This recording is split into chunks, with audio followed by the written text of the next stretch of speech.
Por la mañana, pues tuvimos no sé cuál sea su percepción, pero a la mañana tuvimos de manera muy coloquial, ¿no?, haciendo reflexiones. De pronto es extraño para un congreso, ¿no?, donde todo el tiempo son los tiempos. Creo que estuvo bien, bastante bien, porque logramos darle voz a los invitados y también a varios de parte del público. Nos ha extendido mucho más de lo normal, de lo estimado, pero pensamos que eso no es grave, y que cada tarde dejaríamos ahora una cuestión que fusionaría, digamos, de alguna forma las dos preguntas que habíamos formulado, las tres. Estamos hablando de la primera pregunta, y para esta tarde tenemos justo el tema que combinaría, digamos, el tema de diálogo de saberes con el tema de la resistencia biocultural, ¿no? Entonces, un poquito así como para calentar motores, como se dice, les platico un poco de algo que está, de hecho está en el libro nuestro, de la memoria biocultural, pero les quiero dar dos o tres pinceladas acerca del tema de la resistencia biocultural. Y esto nos va a llevar a problemáticas tan vigentes como es el tema de la introducción del maíz transgénico en México, por ejemplo, ¿no?, que es parte de un mecanismo justamente de erosión de la cultura y en este caso, digamos, de la diversidad genética o de democracia. Entonces, el asunto es que, retomando un poco de la mañana, esta perspectiva que nos da la historia del ser humano, ¿no?, esa perspectiva de la historia de la especie humana, que la hemos establecido más o menos, porque ahí todavía que no se puede ser tan preciso, además todo el tiempo están surgiendo nuevos hallazgos arqueológicos que nos están cambiando la panorámica, pero digamos, podemos decir que la especie humana surgió hace 200.000 años, ¿no? Y fíjense ustedes, actualmente se estima, según los lingüistas y especialmente la fuente principal que determina el número de lenguas en el mundo, hoy estamos hablando de que en el mundo la diversidad cultural está formada por cerca de 7.000 pueblos diferenciados por la lengua, porque hablan lenguas diferentes. 7.000. Quiere decir, digamos, que la especie humana se fragmentó culturalmente en ese nivel, porque hay unas escalas, en 7.000 diferentes especies culturales, ¿no? 7.000 son hoy las que existen, pero hubo más, porque la expansión europea provocó la desaparición, especialmente en América, ¿no?, en Centroamérica, provocó la desaparición de un buen número de lenguas, o sea, de culturas. Se calcula que en América, en México, por ejemplo, en México había cerca de 120 ramas, digamos, grandes ramas lingüísticas, y eso se redujo a menos de la mitad. Y en América Latina también están por ahí los datos, especialmente en el caso de Brasil, por ejemplo, y lo que significa la erosión cultural a raíz de la expansión europea, ¿no?, hacia lo que eran las colonias, entonces, ¿no?, que, bueno, fundamentalmente en este caso era América Latina. Pero se estima que por lo menos 5.000 lenguas se han extinguido desde que aparecieron los mecanismos de opresión o de opresión entre grupos humanos, digamos, ¿no? O sea que estamos estimando en 12.000 lenguas que existían, 12.000 culturas que existían aproximadamente hace unos 5.000 años. 12.000.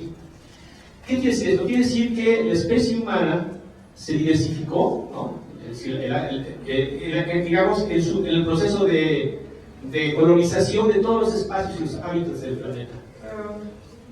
Ahí ya, se fue hasta abajo, hasta Tierra del Fuego, y digamos que fue un proceso que tomó unos 100.000 años.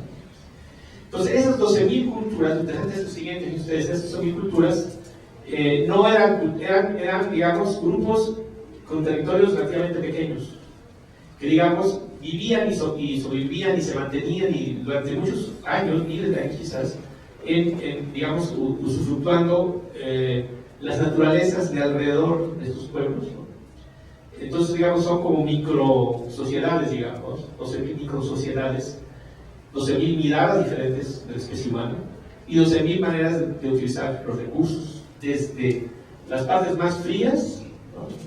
En Tierra del Fuego, hasta abajo de Tierra del Fuego, había en la isla que está hasta el final, ahí había 2 o 3 culturas que ya se apreciaron, que habían aprendido a vivir bajo los fríos, ¿no? O los esquimales, los inuitas ahí arriba en Canadá, ¿no?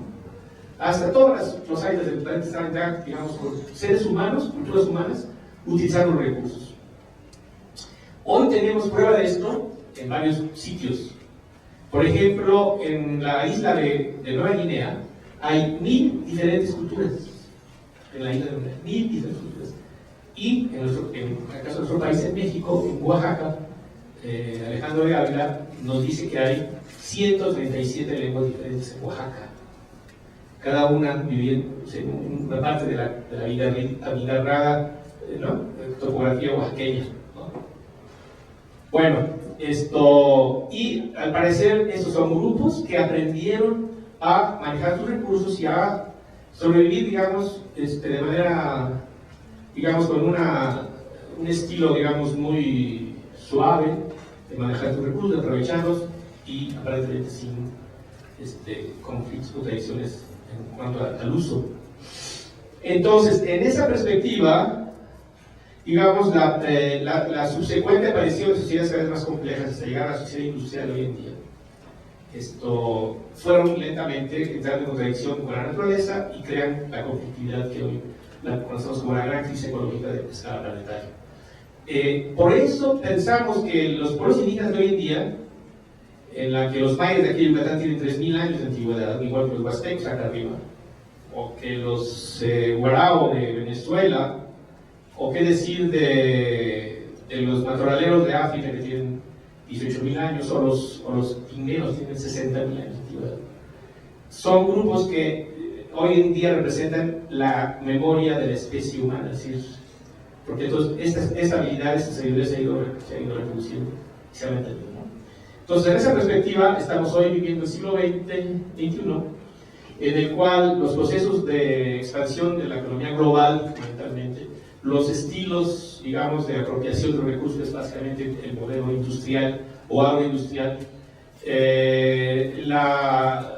este proceso que se ha dado como nunca antes de monopolización, como nunca antes vivimos un capital monopólico llevado a sus extremos, ¿no? Con todas las corporaciones cada vez dominando más, ¿no? Los gobiernos al servicio de las corporaciones. Todo esto está pasando hoy en día, pone entonces trae en juicio la existencia de lo que queda de la memoria de la especie, que son los pueblos indígenas, y entonces la pregunta es, ¿qué hacemos ante eso? ¿No? Eso sería en las cuentas. Entonces, ¿cómo se debe la resistencia o cómo se está la resistencia biocultural?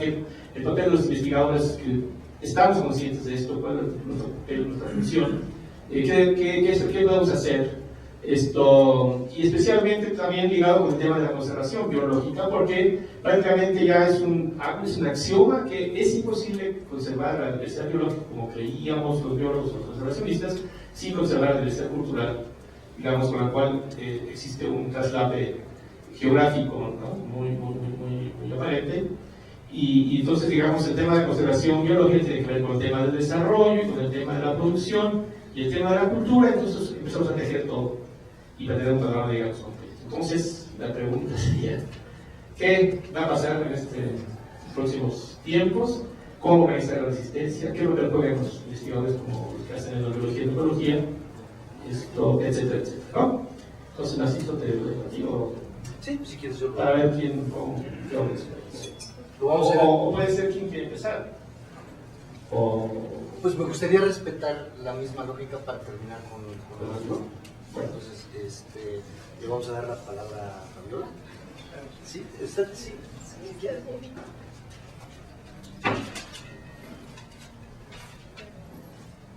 Y tratemos de ser lo más concisos posibles para no abordar más tiempo necesario. Yo llevo el avance. Bueno, a mí me quedó como reflexión de hace rato la pregunta de cuál es el adentro y cuál es el afuera.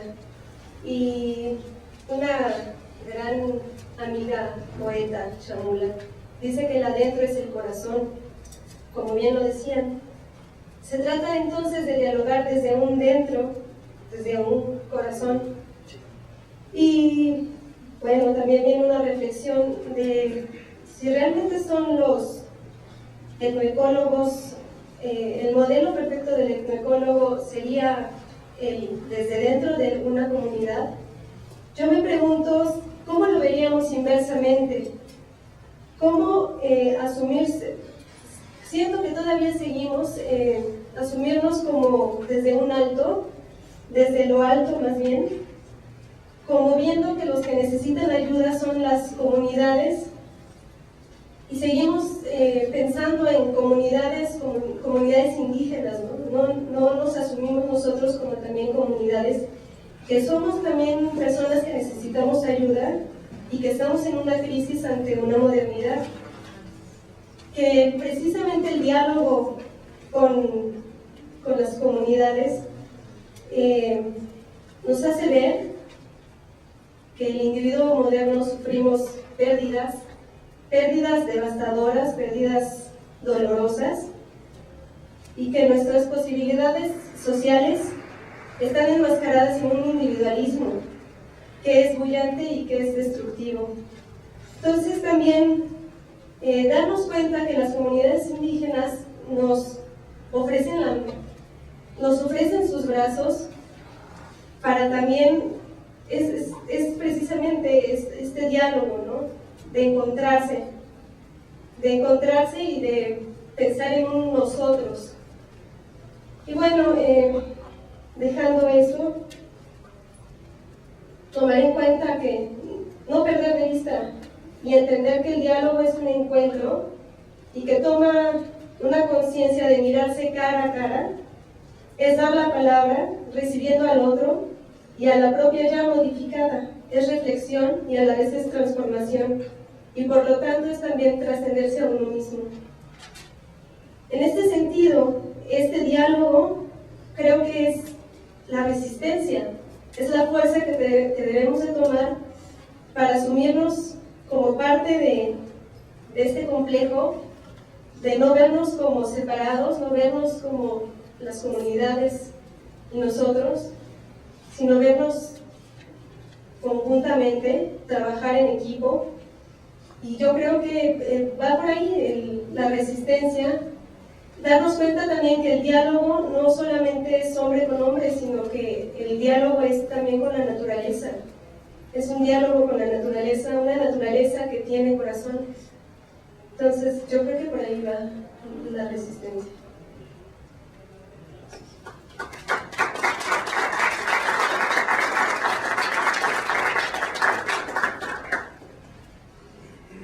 Bueno, pues hola otra vez.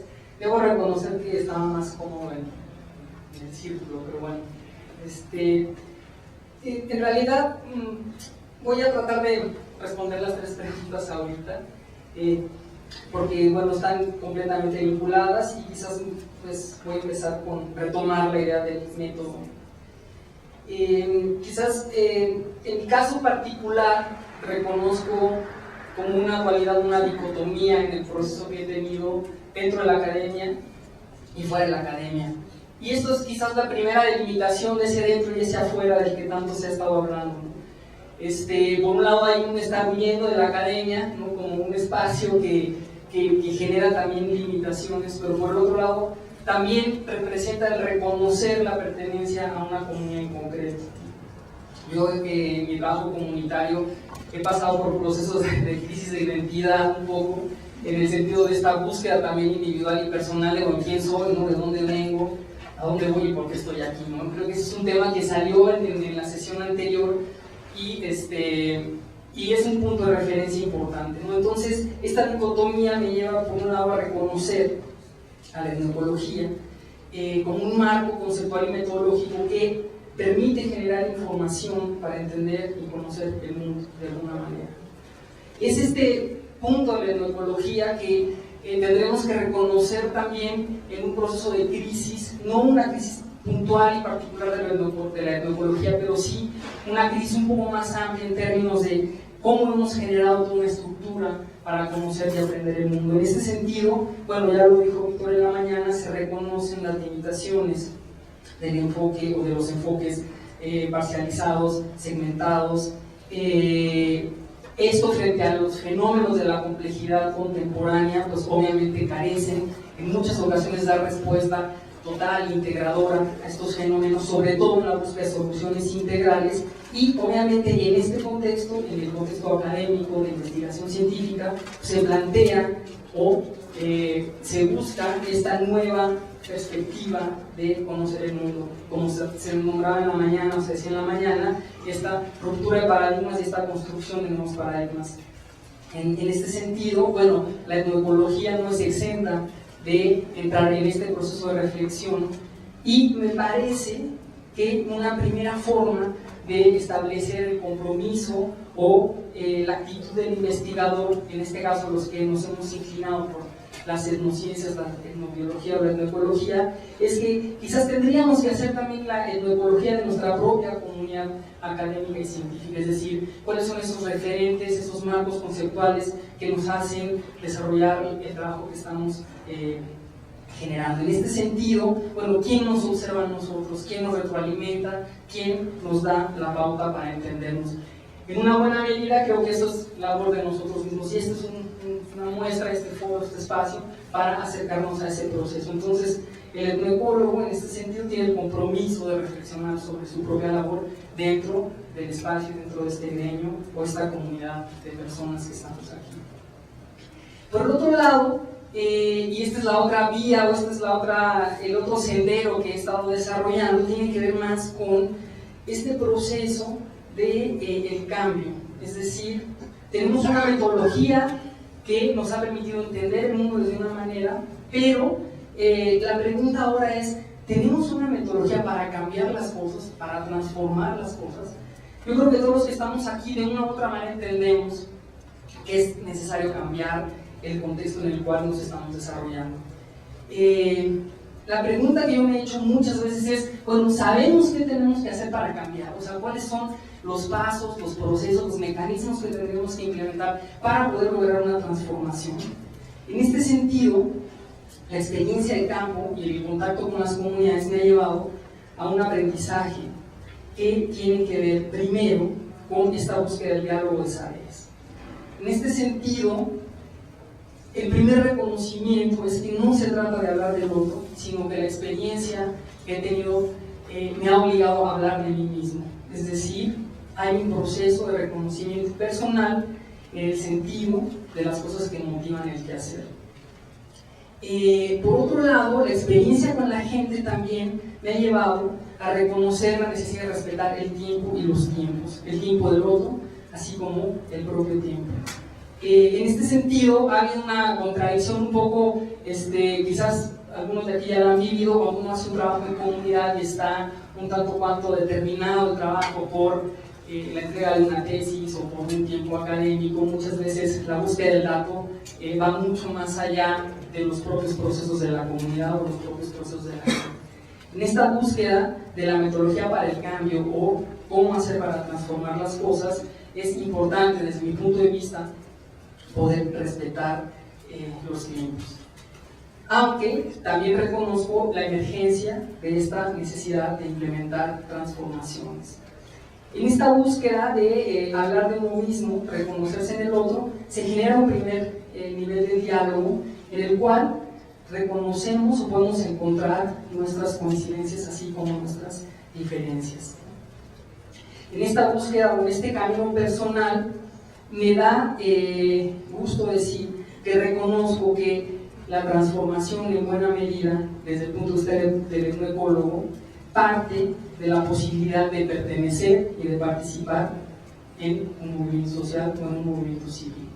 Entonces creo que en este sentido la actitud del investigador o del etnoecólogo, así como su compromiso, está en la búsqueda de desarrollar, pertenecer y participar en los movimientos sociales. En este sentido, la búsqueda metodológica de la etnoecología para poder entender el mundo de manera más integral se junta al mismo tiempo con esta posibilidad de pertenecer en un proceso social que nos encamine o que nos dé perspectivas para cambiar, para transformar nuestro entorno. Entonces, sí. Gracias. Buenas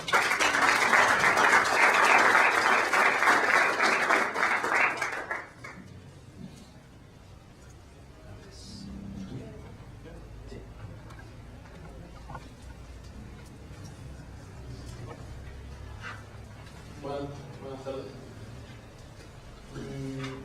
Bueno, para retomar las dos preguntas para culminar,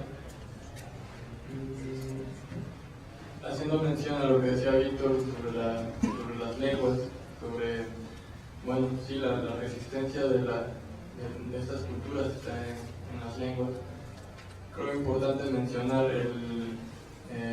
digamos, el estado crítico de muchas lenguas, ¿no? en este país y en América, ¿no? En el mundo en general. Entonces el trabajo de los lingüistas creo que en este momento es primordial, ¿no? Importantísimo, no solamente para sacar la información. Creo que dentro del desarrollo endógeno de los pueblos, de estas culturas, no puede haber un diálogo de saberes si no estamos viéndonos de igual a igual, y eso es cada quien con su lengua, ¿no? Entonces, bueno, yo lo veo muy claro en la Chinantla, donde yo trabajo. Bueno, la Chinantla es un territorio donde habita el pueblo chinanteco, y hay 14 lenguas chinantecas dentro de la Chinantla. Algunas se pueden entender entre ellas y otras no, así de plano, ¿no? Tienen diferencias más grandes que el español y el francés, ¿no? Por ejemplo. Y yo creo, bueno, hace un mes, en septiembre, estábamos en una reunión con los comuneros, estaba haciendo el cambio de autoridades, y hubo la ocasión de un taller que organizaron otras personas con el tema de un proyecto educativo. Para mí, yo creo que un proyecto educativo, como yo lo entiendo, un proyecto que lleve más allá de lo meramente de la educación meramente como se le entiende, ¿no? En la escuela, en el ámbito oficial, pues es todo, ¿no? O sea, creo que la educación, al igual que la parte política del asunto, es crucial, ¿no? Entonces, en esta reunión, bueno, se hablaba de proyecto educativo, pero no se entendía bien si lo que se estaba hablando era educación ambiental o educación formal. Había una serie de confusiones pues bastante fuertes que no permitieron el desarrollo de este taller realmente. Yo creo que el que no se haya podido desarrollar este taller fue porque la lengua impidió esto, ¿no? Aquí se está forzando a muchas personas a hablar en castellano, ¿no? Y creo que eso no debería de ser en principio, porque si lo que estamos buscando es hacer un diálogo, tiene que ser un poco más equitativo, ¿no? Entonces, en el caso de la Chinantla fue muy interesante porque la escuela, donde se supone que se enseña el chinanteco, el libro de la SEP, de la Secretaría de Educación Pública de Chinanteco, resulta que era de otro chinanteco, pero el profesor era zapoteco. Entonces, bueno, era un caos, ¿no? Entonces, todo este esfuerzo de la educación bilingüe pues no estaba llegando a ningún fin. Luego, tantas lenguas que todavía no tienen un alfabeto ya en concreto, ¿no? Que se hayan puesto de acuerdo en cómo escribir. Creo que eso debería ser una forma de empezar un marco de diálogo para hacerlo de una forma más justa, ¿no? Que la educación sea en las propias lenguas, ¿no? Que es donde está la resistencia en sí, ¿no? El conocimiento. Y bueno, en el caso de la Chinantay, que es el que yo conozco, pues es sumamente complejo y ahí se ve la gravedad del asunto, de tantas políticas que no tienen ningún sentido, que se va la lana, el dinero en cosas que no llegan a nada, ¿no? Como pagar todo todo esto de la educación formal, ¿no? Los maestros, el llegar a las comunidades que están realmente alejadas, etcétera, y que al fin y al cabo los niños no se notan confundidos, ¿no? ¿Por qué? Porque aprenden a leer y a escribir en castellano en vez de aprender a leer y a escribir en su propia lengua, y a partir de eso todavía está más fácil pueden comunicarse, ¿no? Bueno, eso en un principio, ¿no? Como en el marco del diálogo, ¿no? Y en cuanto a la resistencia, pues me gustaría comentarles la experiencia que yo tengo. Yo trabajo con el jaguar, pero trato de hacerlo juntando los intereses que existen alrededor de este animal, pero desde todas las disciplinas que he podido encontrar que han trabajado con él. Y bueno, lo interesante aquí es que este animal actualmente es todo un símbolo a nivel latinoamericano que enmarca pues, toda una... Atrás de él va toda una filosofía de resistencia, ¿no? de proteger a la tierra, de proteger a la milpa, de proteger a la mujer, de proteger a los niños, de proteger al agua, de proteger al cerro, de proteger a la montaña. Y este símbolo que tiene sus raíces en la cultura mesoamericana, precisamente aquí, pero en Sudamérica hay otras culturas, también culturas madre, que a partir de ellos surge todo un simbolismo que no se sabe actualmente si hay una relación, por ejemplo, entre los olmecas, que se dice que en el caso de Mesoamérica es la cultura madre, y los mochicas en Perú, donde también el jaguar en épocas contemporáneas a los olmecas pues era todo un símbolo, ¿no? Entonces a partir de ahí evoluciona eso hasta llegar a estos días, y pues es muy sorprendente, ¿no? Porque pues, a través de 500 años de esta conquista en todos los sentidos, todavía encontramos símbolos muy fuertes, pero que se están perdiendo, que se están transformando, y creo que es un ejemplo, el jaguar, pero sí hay muchos otros en Latinoamérica, en México, en el mundo, que pueden enmarcar, que pueden representar, ahora sí que banderas de lucha, banderas de resistencia, que vienen desde lo propio, ¿no? O sea, desde las culturas de esta tierra, ¿no? Y bueno, con eso termino.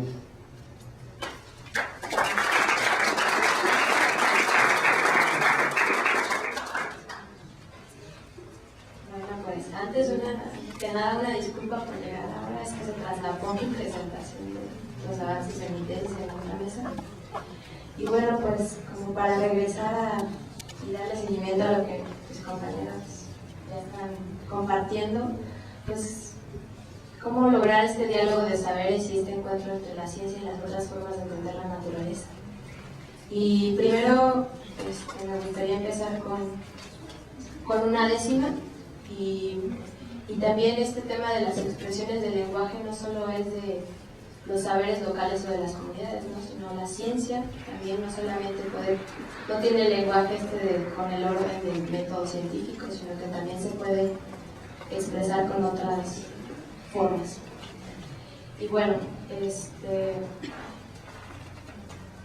empieza así, ¿no? Silencio para escuchar, silencio que dice todo.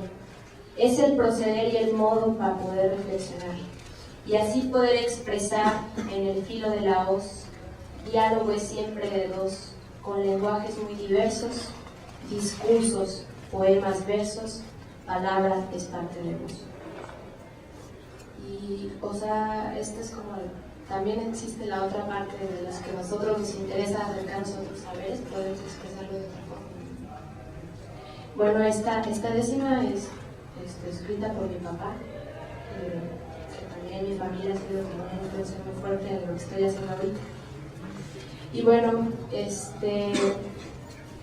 hablando de este encuentro de los que hacemos ciencia y lo que nos interesa aproximarnos a esta relación hombre-naturaleza y conocer otras formas de ver esto, pues yo veo que hay un encuentro, ¿no?, entre dos universos, ¿no? Los que estamos desde una educación formal de la universidad y pues la gente que adquiere su conocimiento en la universidad de la vida y en lo cotidiano, ¿no? Y que igual también nosotros, pero hemos centrado más el valor de nuestro saber en la razón y olvidamos otras formas de conocimiento que pues es natural en el humano. Y al hablar de que cómo le haces y cómo describes esta forma de entender si estás desde adentro o estás desde afuera, yo veo que tanto la gente que está en las comunidades, pues desde estar adentro, desde su percepción, pues hay todo un discurso, ¿no? Pero cuando salen a otros lugares a saber otras formas de conocimiento, a entrar a la educación formal o las universidades, pues estudian desde afuera. Y creo que igual nosotros podemos entendernos de que nuestro estar adentro, dentro de la academia y la universidad, y nuestro estar afuera, y queremos aproximarnos a otros saberes, ¿no? Y es como Carlos del Campo comentaba, ¿no?, que es un encuentro también contigo mismo y verte desde adentro de tu origen, tu familia, y desde una afuera cuando tienes un interés de conocer otras formas de entendimiento. Bueno,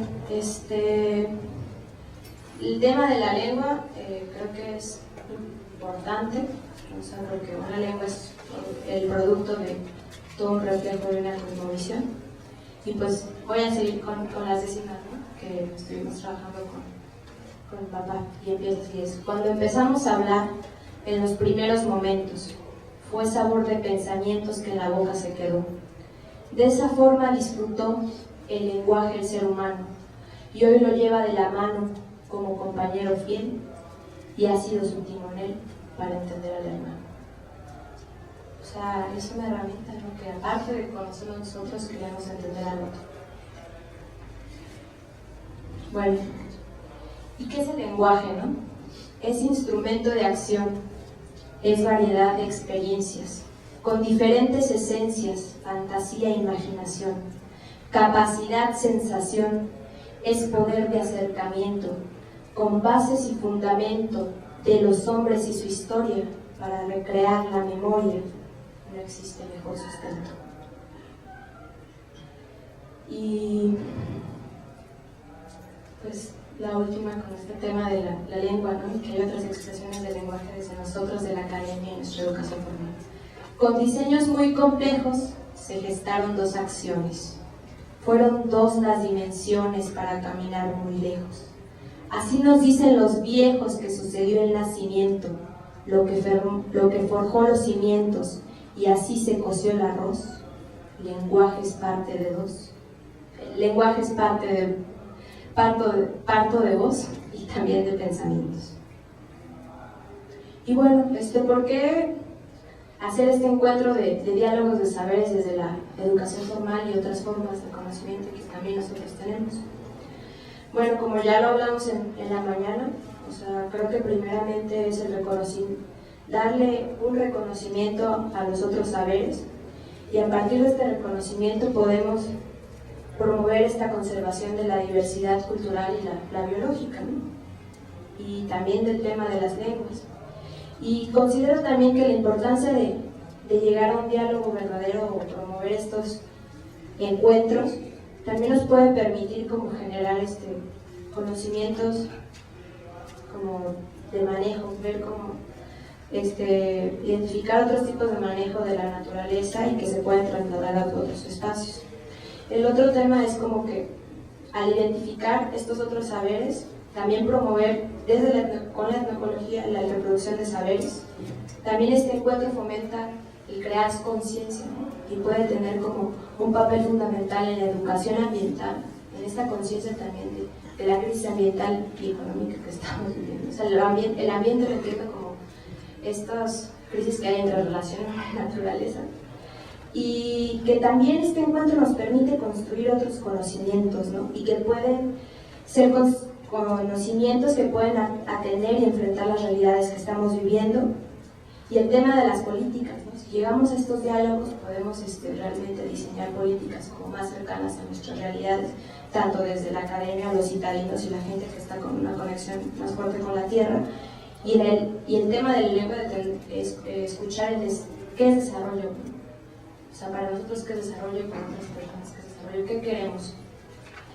Y bueno, y respecto a ligar todo esto con nuestra realidad y nuestro contexto, pues a mí me gustaría compartir esta realidad que estamos viviendo, y creo que en este encuentro no se ha discutido mucho, ¿no? O sea, cómo desde la agroecología reconocer diversos saberes que es sobre la relación con la naturaleza, qué pasa con el maíz en México y con todo lo que ha sucedido en la aprobación de utilizar maíz transgénico en cultivos experimentales, ¿no? O sea, y cómo nosotros, desde personas que estamos interesadas en recuperar otros saberes que reflejan, o sea, que entienden la naturaleza de otra forma y la ciencia, ¿qué podemos hacer, no? O sea, ¿cómo nos comprometemos ante esto más allá de estar en la academia identificando otros saberes y la importancia y todo el discurso académico? ¿Cómo relacionamos toda esta experiencia y todas las experiencias que ustedes tienen a lo que está pasando? ¿Y cuál va a ser nuestra postura política, ¿no? Y bueno, ya para terminar, también van a dar una presentación con fotos del maíz y otro, pero pues, o sea, creo que esto es un espacio para ver qué hacemos o cómo alzar la voz desde que ahorita hay personas que son investigadores, líderes de comunidades y que habemos jóvenes desde la universidad, desde personas que entraron a la universidad y también son de comunidades. Pues, ¿qué hacemos, no? Yo creo que es un momento de encuentro en el que también debemos alzar nuestra voz y comunicarnos con otros. Y bueno, solo hay una décima también, que es: primero es el alimento, en la mesa las tortillas, en los surcos las semillas son la base y fundamento. Es lo que nos da sustento y nutre nuestra raíz. En todo nuestro país tenemos que producir, y lo quiero repetir, somos hombres de maíz. Ya está esta, ¿no? La patria vulnerada. Patria, tu superficie de maíz hoy se encuentra amenazada. Tus semillas desplazadas ya no hunden su raíz. Perderá nuestro país su diversidad de años. Descendiendo los peldaños, tu riqueza está saqueada, pues se encuentra vulnerada por transgénicos extraños. El maíz no se deja, por tener raíz profunda que penetra paso a paso, es el nudo que hace lazo, planta de maíz fecunda, nos da vida, nos inunda, porque es invención añeja, y aunque el maíz ya no deja, por muchas adversidades, en pueblos, comunidades, su cultivo no se deja.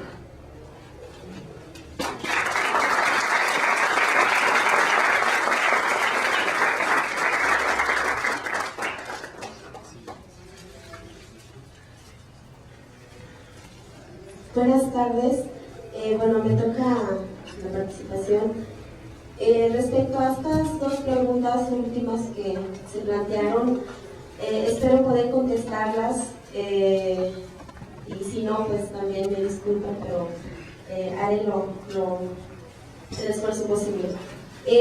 Lo que, bueno, sigue un poco de lo que estaba diciendo hoy en la mañana respecto a la cultura tzotzil, o bueno, las culturas generales en Chiapas, que pues no sé si está sucediendo en otras culturas también en esta parte de México.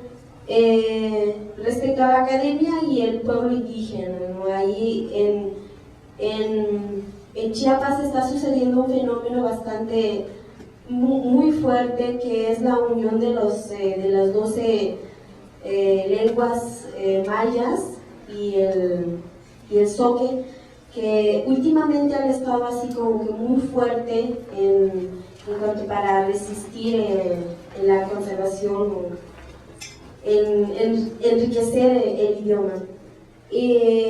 Respecto a la investigación, considero que hay dos fenómenos en cuanto a nosotros como nuestra visión desde adentro, ¿no?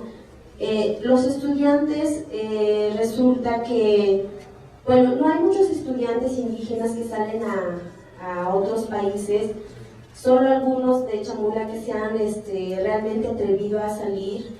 Unos están en Cuba estudiando medicina, otros están en la Iberoamericana, pero son así muy pocas.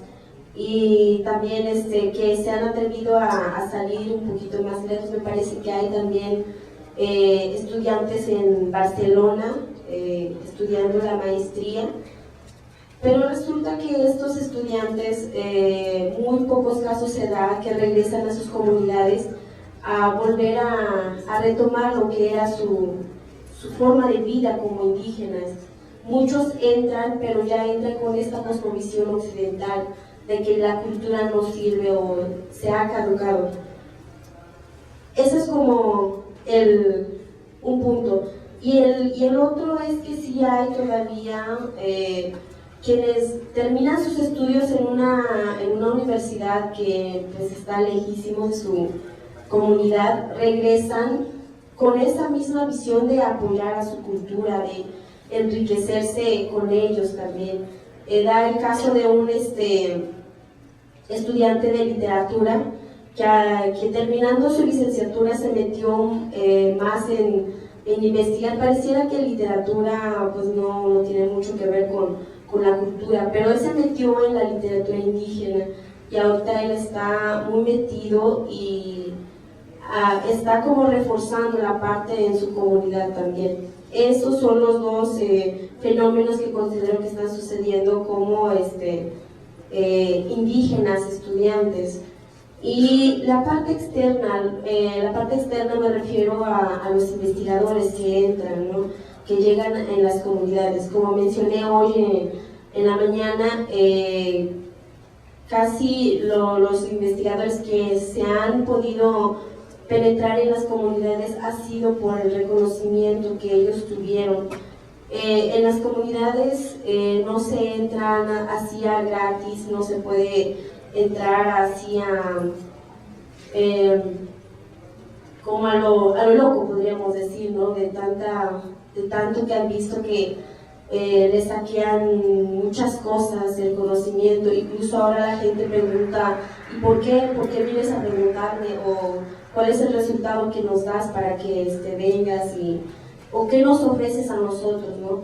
Se ha dado casos que algunas personas dicen, por lo mismo, ¿no? La situación actual, ¿no? Que llegan a decir algunas personas, pues, ¿cuánto me ofreces económicamente, ¿no?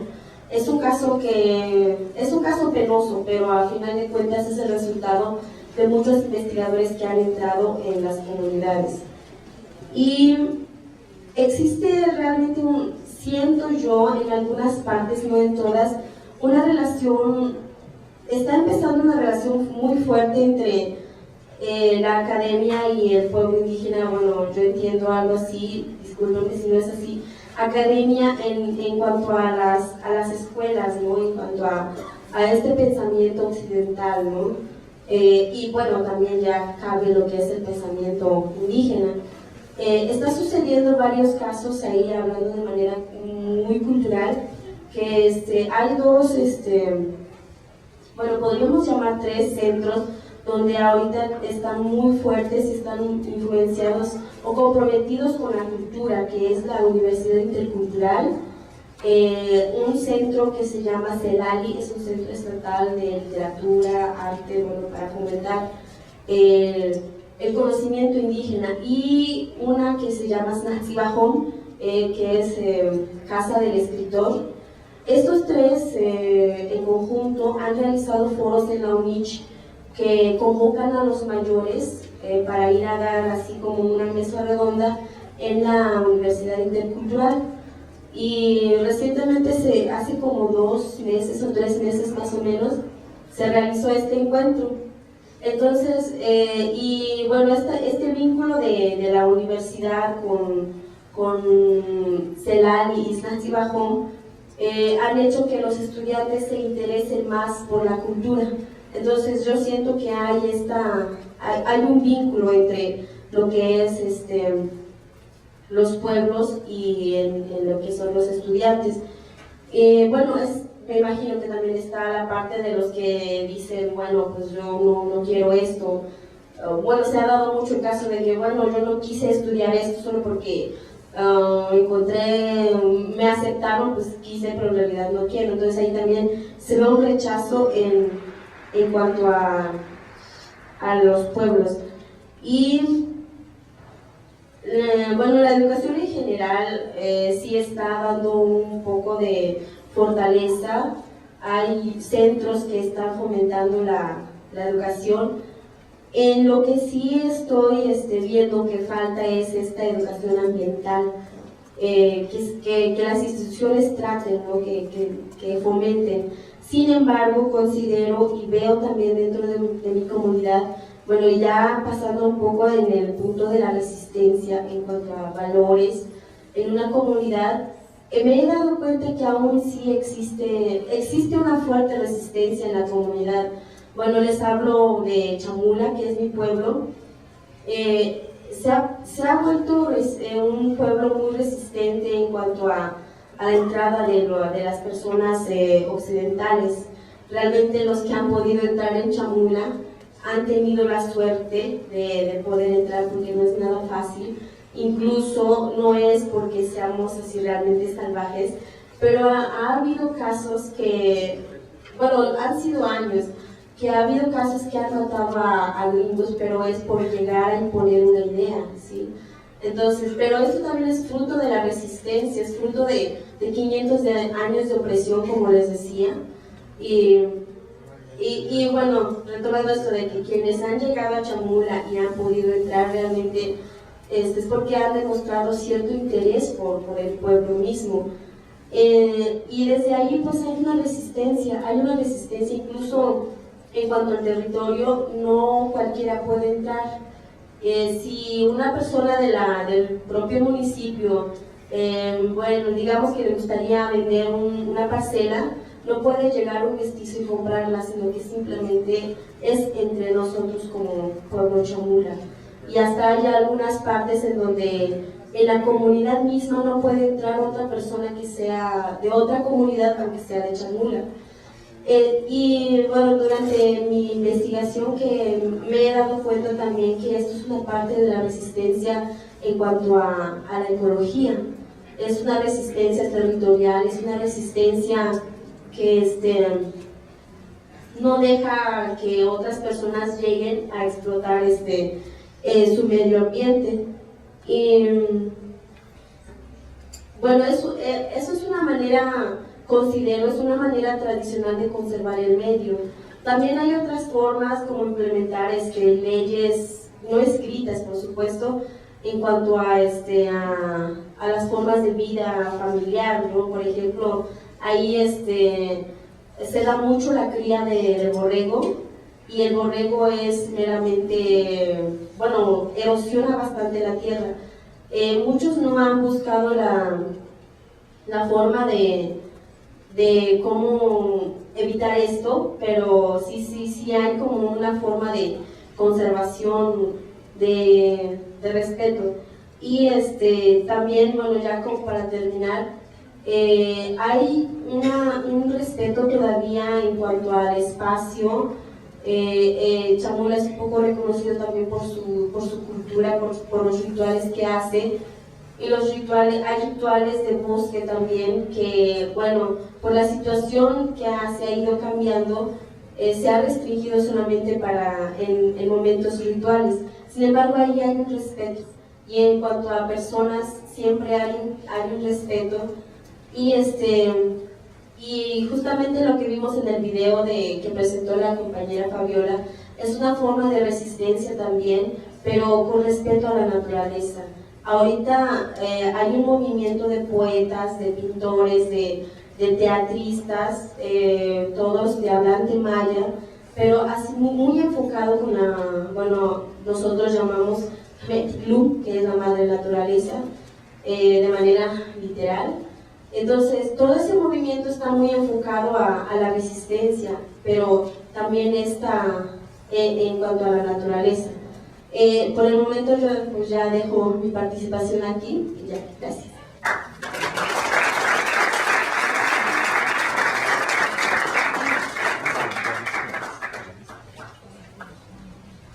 Pues siguiendo la línea, dice antes de que todos lo armamos, ¿no? Yo nada más voy a agregar algunos puntos de vista y tratando de hilar lo de las dos preguntas, ¿no? Cómo realmente se piensa el diálogo de saberes y cómo se teje la resistencia. En cuanto al concepto mismo del diálogo, es muy cuestionado y todo el rollo, pero no nos vamos a meter en eso.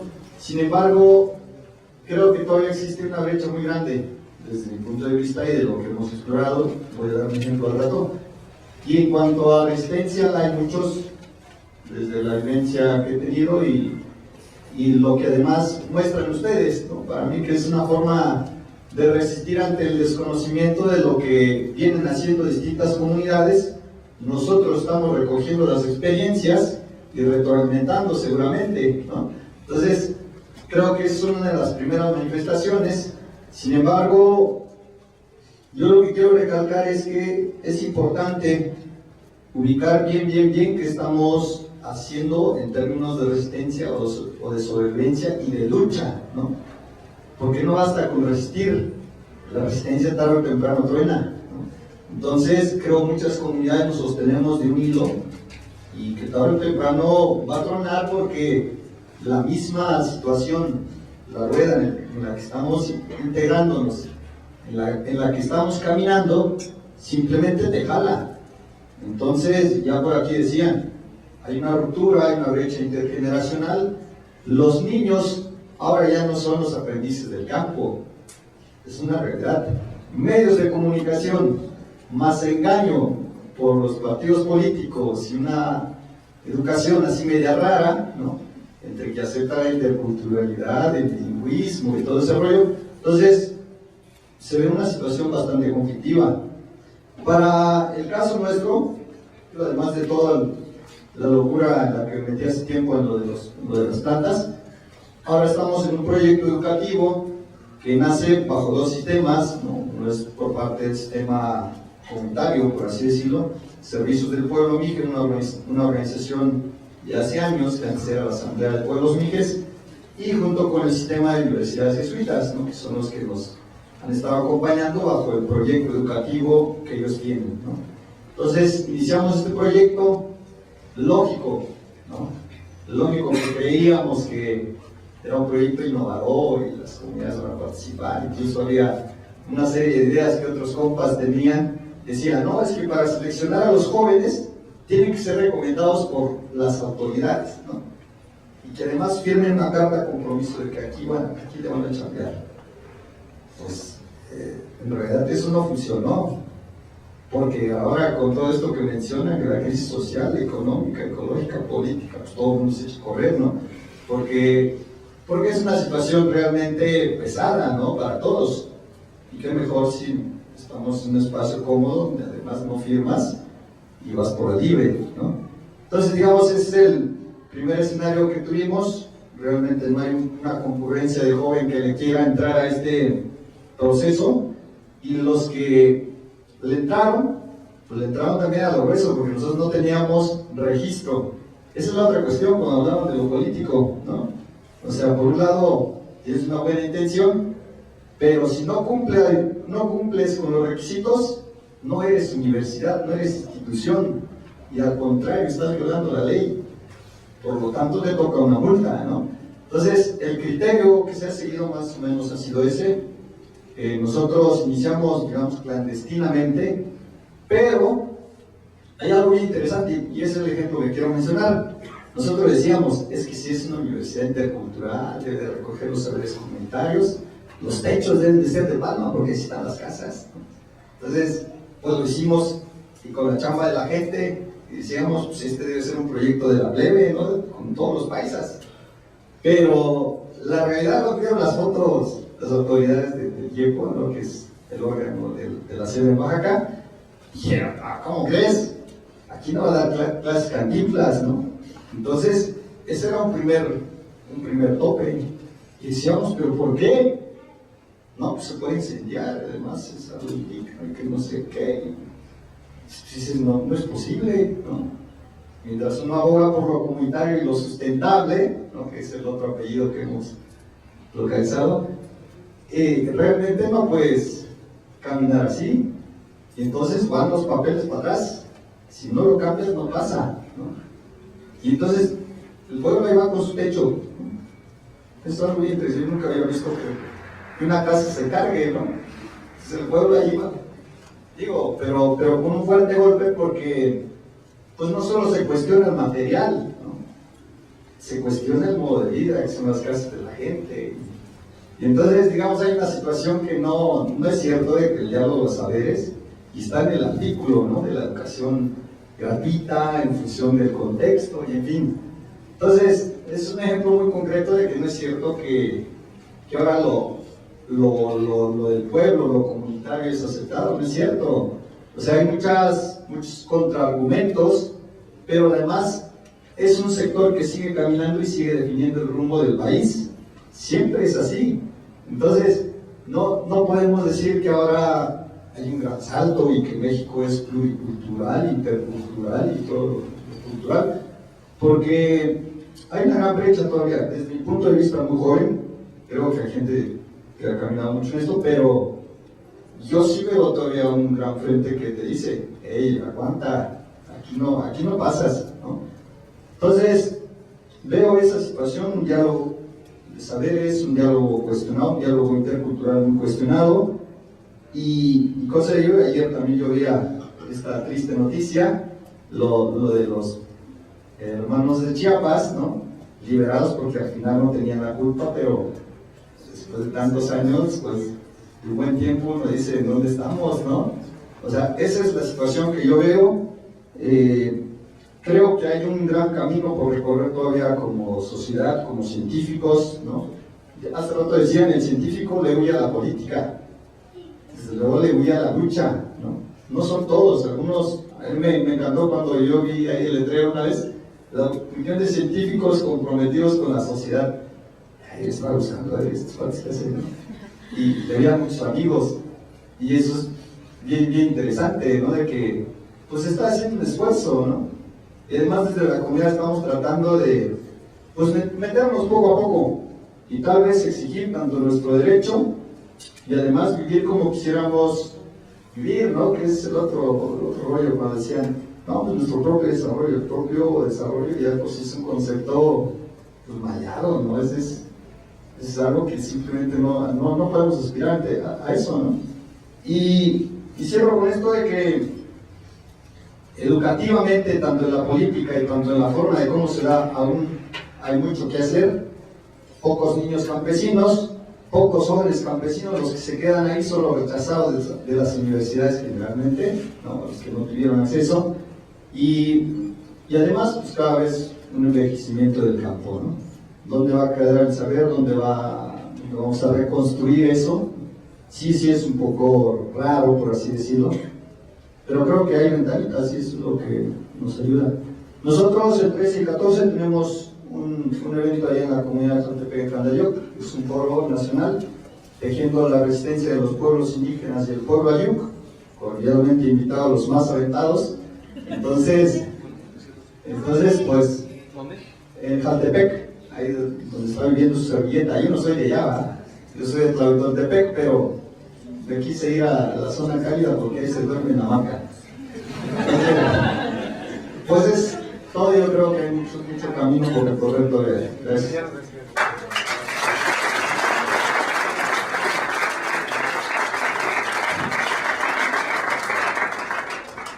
Bueno, para seguirle y que no se nos duerman, y que este Narciso ese es un diálogo con gustos, un diálogo de alegría. Voy a dar nomás algunos argumentos más porque bueno, el tiempo también se nos viene encima. Hace algunos años, antes que hubiera este cambio de quién está en el Estado, quién y todo eso, pero es importante hablar de la acción política que nos tiene que permitir avanzar en el diálogo de saberes y en la resistencia. Voy a hablar primero de la resistencia. Hace algunos años la lucha de los pueblos indígenas purépechas era que el Estado nos permitiera participar en la toma de decisiones. Esa era la bandera. ¿Con quién tenemos que dialogar? Bueno, con el Estado. Y el Estado tiene que permitirnos participar en la planeación y en la toma de decisiones para el destino de los recursos para proyectos estratégicos de los pueblos indígenas. Esa era una propuesta. La otra, que permitiera que los pueblos indígenas, con todo su potencial y capacidad y todo ese conocimiento ancestral, decidiera su propio desarrollo. ¿Cómo tenía que hacerlo? Tendría que discutir en lo interno y decir cómo queremos que sea nuestro desarrollo, por dónde queremos caminar. Esa era la otra parte. La tercera era, queremos que el Estado determine y acepte a las comunidades indígenas, a los pueblos, pues, a las comunidades indígenas, como cuarto nivel de gobierno. Este era un paso más allá del municipio. ¿Ustedes creen que iba a querer? No. Esta es una forma de resistencia que se vino generando. Al final dijo el gobierno, bueno, pues ya ganó este otro partido, es más democrático y que la verdad no se preocupe, vamos a construir esto y lo demás. Pero hasta ahí queda truncado un movimiento indígena que bueno, que tiene que ser retomado más adelante. Por lo siguiente, ¿cómo vamos a establecer un diálogo de saberes? Porque siempre hemos estado en la resistencia. Tenemos todo un proceso de los aguacates que van llegando, con recursos del narcotráfico. Cuando la parcela cuesta 10,000 pesos en el pueblo para la venta interna, porque no se permite vender a otro lado, los aguacateros dan 100,000 hasta 150,000 pesos por hectárea y se llevan entre las patas a la autoridad comunal y al que esté, y se compran al que esté en la Zagarpa y en las instituciones que tienen que tener el control del avance de este cambio de uso del suelo. Ese es un proceso que ni las autoridades han podido detener, ni nosotros hemos podido detener, porque el cambio climático de un grado arriba ha hecho que el aguacate ya pueda sembrarse en las zonas donde caían heladas. Ahora ya no están cayendo las heladas. Ahí se fue saliendo. Ese es un proceso tremendísimo. Pues nos han llegado a comprar los narcos, que no hay problema, cuánto quieres ganar, no te estés preocupando. Ese es uno de los grandes retos que tenemos que ir enfrentando para que pueda haber condiciones para un diálogo equitativo. Pero la resistencia va más allá, porque los programas estatales, por ejemplo, digamos, yo soy en esta región donde yo vivo, es una zona forestal, pero los programas de reforestación estatales no corresponden a la forma como las comunidades entienden los procesos o los ecosistemas. Es algo que está fuera de realidad. Por eso tenemos planta tirada en las barrancas, por eso nada más se reforesta hasta con todo y bolsa, sin quitarle la bolsa, no se reforesta. Y esto nos ha pegado en otra parte más fuerte todavía, que es la pérdida de seguridad alimentaria en los pueblos indígenas. Eso es lo más cruel que se está viendo. ¿Cómo vamos a dialogar? ¿Cómo vamos a hacer cuando perdimos la seguridad alimentaria? Y también la otra parte que ya mencionaba el doctor por aquí, el asunto de la pérdida del conocimiento ancestral y el de la medicina tradicional, que era una parte importante cuando nunca había doctores en la región. Entonces por ahí se encaminaba a que ya pues hubiera población que creciera y que no se murieran desde niños. ¿Qué tenemos que hacer? ¿Qué tiene que hacer la Universidad Intercultural?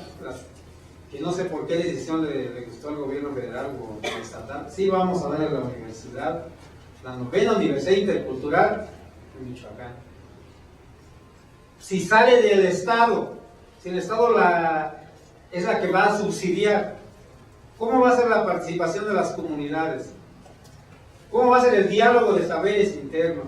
¿Cómo va a ser la participación de las organizaciones sociales? ¿Cómo va a ser la parte de las organizaciones indígenas? Ese es el otro asunto que se tiene que ver.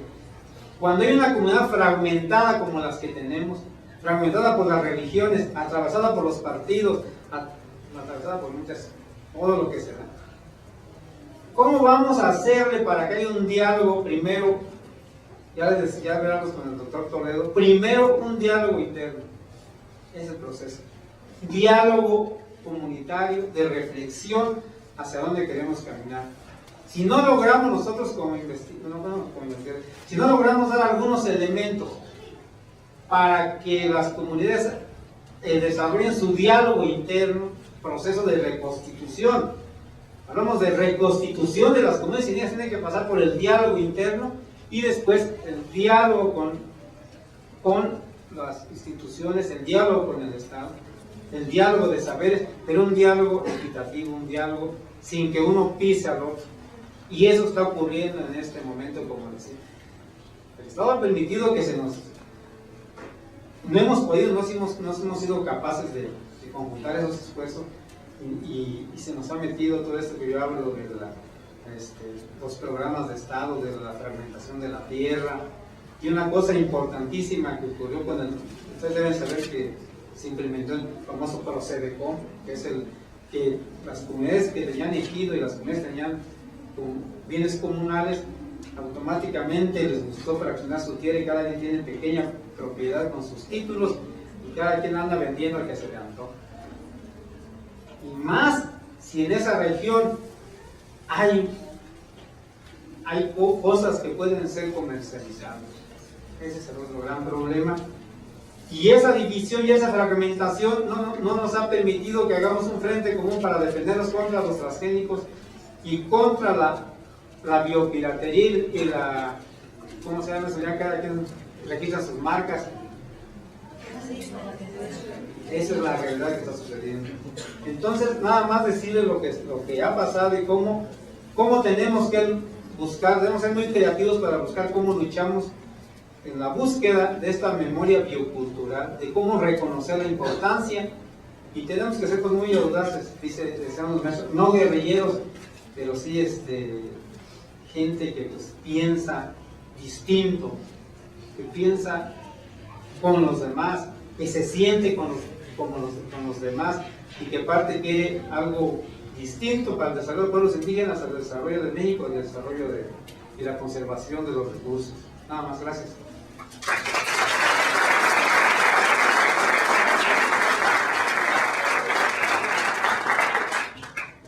Bueno, creo que tenemos un poquito de tiempo ya, antes de la conferencia ordinaria, la conferencia magistral. A ver, yo creo que el asunto de la resistencia cultural no la podemos explicar si no entendemos que el proceso de conquista no implicó, el proceso colonial no implicó una destrucción de todos los saberes y un aplastamiento de todos los saberes. Ocurrió eso, pero al mismo tiempo ocurrió un proceso que fue la clandestinización de los saberes, la reducción de los saberes mesoamericanos a nivel de la casa, a nivel del hogar, una cultura que se reprodujo en términos muy domésticos, al mismo tiempo que ordenó el espacio, ordenó el territorio, ordenó el tiempo, etcétera, etcétera, pero básicamente los saberes estaban reducidos al núcleo familiar. Esa clandestinización es lo que ha permitido que los saberes persistan y hoy emergen. Y hoy hablemos de resistencia. Si eso no existiera, si hubiera efectivamente sido absolutamente exitosa la colonización, hoy no estaríamos hablando de resistencia. Entonces, yo creo que tenemos que introducir una visión de largo plazo en esto. El super largo plazo que tú señalaste, de los tiempos de los 10.000, 30.000, 200.000 años, yo creo que en términos de los últimos 500 años tenemos que entender muy claramente que si bien existieron los procesos de sojuzgamiento, sustitución, descabezamiento, destrucción, etcétera, etcétera, de toda la estructura de la vida de los pueblos mesoamericanos, también se dio ese proceso de clandestinización y hoy es el proceso de emergencia y resistencia, por eso. Ahora, si vemos así el mediano plazo, y yo he platicado mucho con los compañeros purépecha sobre todo, y vemos lo que está pasando hoy con los medios de comunicación, con la migración, con el narco, el gobierno, la política, etcétera, etcétera. Y uno dice, ahora sí que es el último momentito de resistencia porque ahora sí nos van a barrer. No es cierto. Yo creo que no. Y la compañera Suyul, ¿qué quiere decir Suyul? Es una diosa de un lago. Mejor ese nombre. Ya lo decía, un proceso de reemergencia de la creatividad Tzotzil, Celtal, Tojolabal, etcétera, en Chiapas. Poetas, literatos, escritores, etcétera, etcétera, están volviendo a recrear su cultura, su saber, su lengua, su historia, su conocimiento. Esos procesos frente a toda la crisis, a la supercrisis contemporánea. Entonces, es decir, uno puede ser pesimista o puede ser optimista, pero hay que tener muy claro esos procesos de mediano, largo plazo y los desafíos actuales en términos de que a pesar de todas esas supercrisis hay procesos de reafirmación cultural permanentemente. Los hay en Estados Unidos, el nido del país que está llevando este mundo a la debacle, pero las hay también dentro del propio imperio. Entonces, yo creo que eso no solamente se proyecta hacia atrás o hacia actualmente, sino sobre todo se proyecta hacia el futuro. Yo creo que entiendo que los conocimientos tradicionales, la sabiduría de los pueblos, tiene un enorme papel hacia adelante, hacia el diseño del mundo en el siglo XXI, por lo menos en tres grandes aspectos. En lo social, oponer la colectividad al individualismo. En lo económico, oponer la reciprocidad y la complementariedad a la privatización. Y en lo ambiental, el cuidado de la protección a la destrucción absurda. Por lo menos en esos tres aspectos, creo que mucho de la mejor inteligencia del mundo está puesta. Es decir, todo el mundo estamos pensando que estamos en una crisis económica, social, ambiental, casi terminada. Entonces, yo creo que mucha gente en este mundo está pensando en encontrar perspectivas y soluciones, y por supuesto que una gran cantidad de esfuerzos e ideas están puestas en estos saberes y en estas resistencias. Entonces yo creo que ahí hay un enorme espacio para el debate contemporáneo y la contemporaneización de los saberes tradicionales. No son una cosa del pasado, es una cosa hacia el futuro. Hace un mes estuve en Bolivia en una conferencia de Gregor Wallerstein, conocido de todos ustedes, Emanuel Wallerstein, y estaba hablando también el vicepresidente de Bolivia, Álvaro García Linera. Y entre los dos explicaba justamente estos grandes ciclos de la supercrisis, los grandes ciclos de la supercrisis económica, y justamente que en esta última, la de estos años recientes, lo que no se tenía claro es cuál iba a ser la salida de la crisis. Si había un nuevo ciclo de desarrollo del capitalismo financiero, o iba a haber una pulverización de diversas formas de desarrollo del mundo. incluidas nuevas monedas, que se tratan por ahí. El Sucre empieza a funcionar el año que entra en el Mercosur, por ejemplo, para asuntos de exportación. Y el euro ya anda por ahí, el yuan ya anda por ahí, la moneda árabe ya anda por ahí, en fin. Esto, por supuesto, tiene que ver más con una explicación de economistas, pero el punto de la supercrisis, la salida de la supercrisis no está hoy suficientemente clara ni para el capitalismo financiero. Entonces, esa es una oportunidad para esa contemporaneidad de los saberes, de los pueblos del mundo y para los otros saberes. Yo también me parece que tenemos que dialogar más con los intelectuales de adentro y de afuera. Les platico una novela que a mí me gusta mucho, que escribió un purépecha, la primera novela purépecha, escrita de manera bilingüe por Ismael García Marcelino, un destacado intelectual purépecha de Iguazio, de la zona de Lacustre. Y los cito de memoria, no tengo aquí el libro, pero hay una parte de la novela que dice, uno de los personajes dice, es que hay que estar en la comunidad para fortalecer adentro, pero hay que estar afuera de la comunidad para apreciar mejor lo que tenemos adentro. Esa dualidad, ese juego entre adentro y afuera, que lo personificamos todos nosotros, porque estamos uno adentro y uno afuera, que lo personifican Genaro, Sayud, Suyul, Heriberto, y todos nosotros. Creo que nos viene muy bien esta frase de Ismael, porque efectivamente tenemos que estar permanentemente en ese doble fuego y nos enriquece mucho. En relación al diálogo de saberes, sí, yo creo que está cuesta arriba, coincido con Genaro, con Heriberto, con todos ustedes en que no es fácil, está cuesta arriba.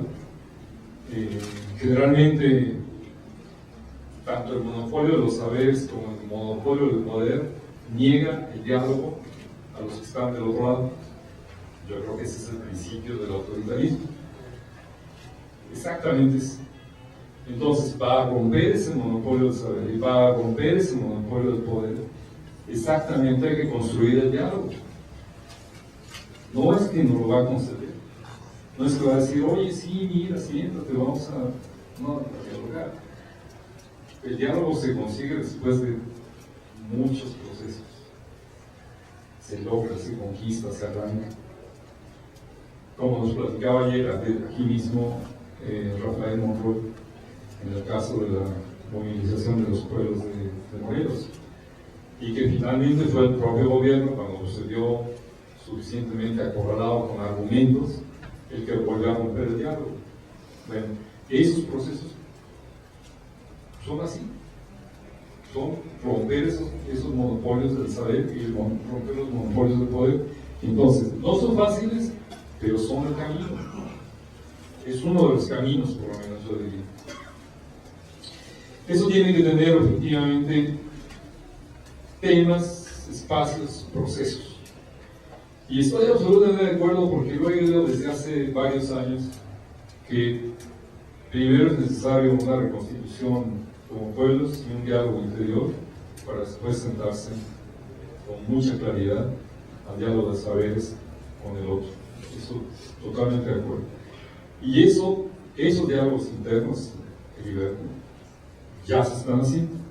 Los pueblos están en este momento en procesos de reconstitución y creo que se están haciendo y cada vez con mayor intensidad. Para el 2010 nosotros tenemos por lo menos 2 proyectitos que queremos también, al igual que Genaro, avisarles para que lo tomen por ahí en la agenda.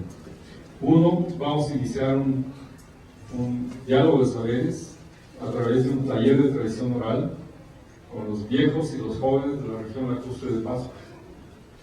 Un proceso permanente, de discusión, de diálogo, porque la problemática ambiental es fuerte, la pesca está yéndose hacia abajo. Muchos de nuestros grandes amigos pescadores han cambiado la canoa por la combi, ahora son choferes en la zona de la costa. Pero nos ha dado gusto que un buen amigo de nosotros, una vez que acumuló cierto dinero de la combi, ahora está comprando 5 canoas de madera para volver a la pesca, ¿no? Entonces, yo digo, dejó la pesca, ya no dejaba, se metió a la combi, se hizo, digamos, moderno, y volvió a las canoas, ya bajaron los palos de Comachén, ya se van a empezar a hacer las canoas, y va a volver a pescar en cuanto le dé la posibilidad del tiempo. Al buen vivir, es decir, a volver a combinar estructuras productivas, mecanismos productivos, a volver a hacer producción múltiple, ¿no? Pero ellos, la combi fue un recurso para volver a la pesca. Esos procesos están todos los días. Y la otra cosa es que hacemos el segundo encuentro de saberes locales y diálogo de saberes en octubre en Cuernavaca. Aquí Jorge, yo y Eduardo Corona organizamos el primero en el 2007. Participaron muchos colegas que están aquí. Quisiéramos tener ahora efectivamente un foro más mixto, más nacional, pero estamos comprometidos en que eso sea un proceso institucionalizado, comunitarizado, de diálogo de saberes entre, por ahora, no entre gobierno y comunidades, sino entre académicos y comunidades. Eso va a ser en octubre del año que viene. Pues es todo lo que yo quería avanzar.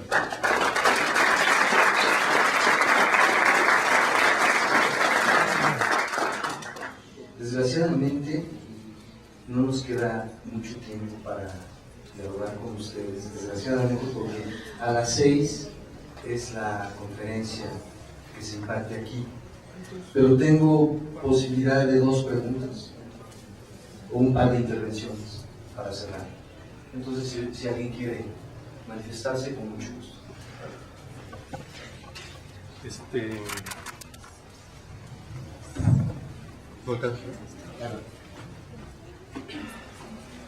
Hace poco más de un año en el Congreso Internacional de Etnobiología en Cusco, se dio un foro de intercambio entre académicos y comunidades indígenas o representantes de comunidades indígenas. La mayoría venían de Perú, de Bolivia y de Colombia. Entonces en la mañana los académicos discutíamos y las comunidades discutían. Luego, cuando estaba cerrando el tiempo, formulábamos preguntas, los académicos para las comunidades indígenas y las comunidades indígenas para los académicos. Y bueno, traigo las preguntas que hacen las comunidades indígenas presentes o los representantes de las comunidades indígenas presentes en el ICE, que nos hicieron a nosotros y que, por cierto, nadie contestó. O sea, lo ocurrido es que nadie contestó, ¿no? Ningún académico contestó las preguntas en ese momento. Yo pienso, ¿no? y levanté la mano ese día y puede que es porque tengamos miedo, ¿no? Entonces las preguntas que hacían son estas. ¿Cómo los científicos pueden ayudar a defender los derechos colectivos de los pueblos indígenas? ¿Cómo los científicos pueden comunicarse mejor con las autoridades? ¿En qué términos se da la relación entre científicos y pueblos indígenas? Luego preguntaba también, ¿las investigaciones satisfacen las demandas de los pueblos indígenas? ¿Cómo se mantiene el conocimiento? Y en realidad estaban preguntando, ¿dónde se mantiene el conocimiento? ¿En las bases de datos? ¿O en el paisaje y las comunidades? ¿Cómo sostener los paisajes tradicionales a la luz del cambio climático? ¿Cómo crear una sinergia entre conocimiento tradicional y conocimiento científico? Y finalmente, ¿cómo pueden los científicos ayudar para que los estados validen los convenios y los acuerdos internacionales que han firmado a lo largo de los años? y que no necesariamente están llevando a cabo, ¿no? Y en la práctica en los países, ¿no?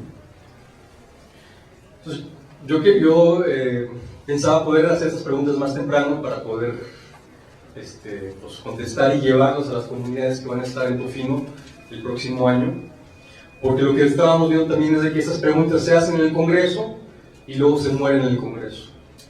Es decir, los congresos crean el espacio para el diálogo y al terminar el Congreso se termina el espacio del diálogo, ¿no? Tenemos que esperar otro año y a ver si nos acordamos de las preguntas que planteamos, ¿no?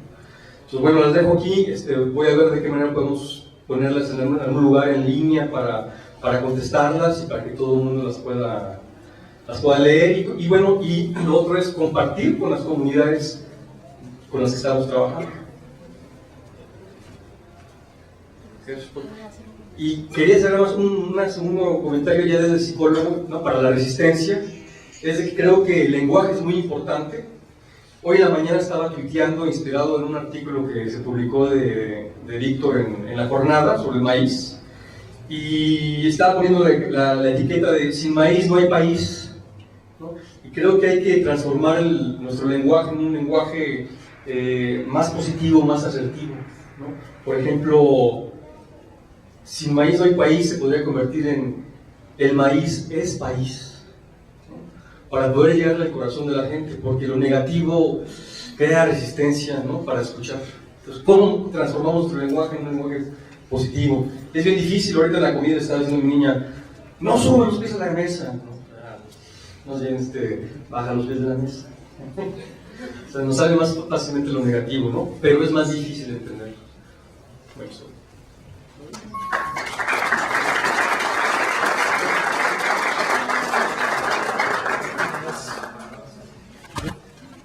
Yo quería comentar que en la mesa de productos forestales no maderables, el grupo redactó un documento como una declaratoria respecto a este tema. Y pues ya estaba en su revisión final el documento, se le dieron varias vueltas, inclusive quienes se fueron lo revisaron desde su casa. Yo pienso que en este sentido, yo sugeriría que el grupo que está aquí piense en redactar algún documento también, como una declaratoria que recoja esto. Yo hasta me atrevería a pensar que ese documento podría terminar pirateándonos genéticamente tus preguntas o las que nosotros presentaste, para terminar además con preguntas, que me parece que es muy interesante terminar un documento con preguntas compartidas. Pero mi sugerencia es que se haga un documento de que emerja de este simposio, que me parece que es muy importante, porque realmente atraviesa muchos de los temas que se presentaron en todo el Congreso.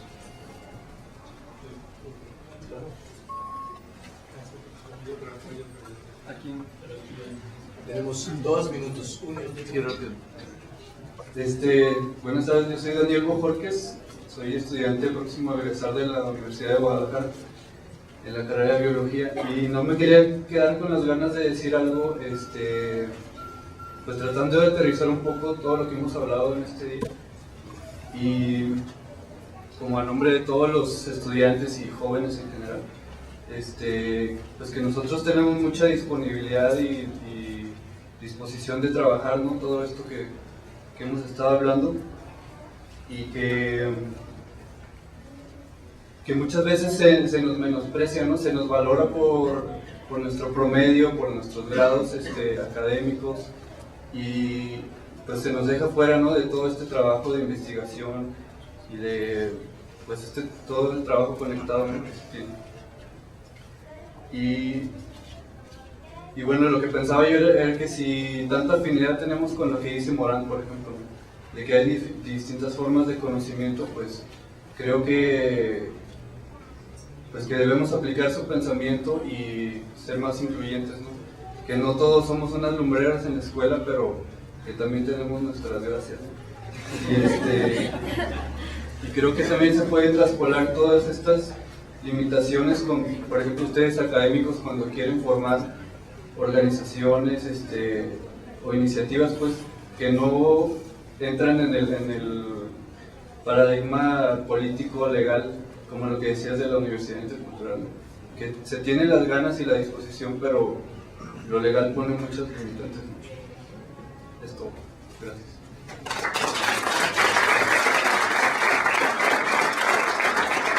Cerramos. Bueno, sí, yo retomo la propuesta de Paul de que de este simposio se obtenga una pequeña relatoría para la plenaria, donde se señale lo que aquí se dijo, con puntos y comas, con detalle, y sobre todo, efectivamente, plantee las grandes preguntas, las grandes interrogantes, incluido el tema de las posibilidades y dificultades y perspectivas de un diálogo de saberes en relación a un tema que no recoge las preguntas que tú señalaste. Pues yo, en relación a la última intervención, sí, efectivamente tenemos, yo creo que hoy día se tiene que hacer investigación, difusión, enseñanza, divulgación en redes y redes de redes transdisciplinarias. Yo creo que eso es muy útil. Y con alguien platicábamos hace un rato, se pueden cubrir los requisitos académicos y hacer los artículos que hay que hacer, pero hay que hacer también estas tareas sociales, estas tareas que son muy importantes. Y creo que además nos transforman más en lo personal, nos enriquecemos muchísimo más con esas actividades que con el resto de las actividades académicas, en términos reales. No sé qué digas. Bueno, pues esto es lo que yo quería señalar. Pues muchísimas gracias por su atención. Pues nosotros estamos muy contentos. Desgraciadamente se nos fue el tiempo porque hubiéramos querido dialogar más con ustedes. Es necesario en este país dialogar. Es necesario establecer este tipo de foros, de dar nuestra opinión, de no sentirnos mal por alzar la voz, por alzar la mano y querer decir lo que tenemos que decir. Es muy importante. Gracias.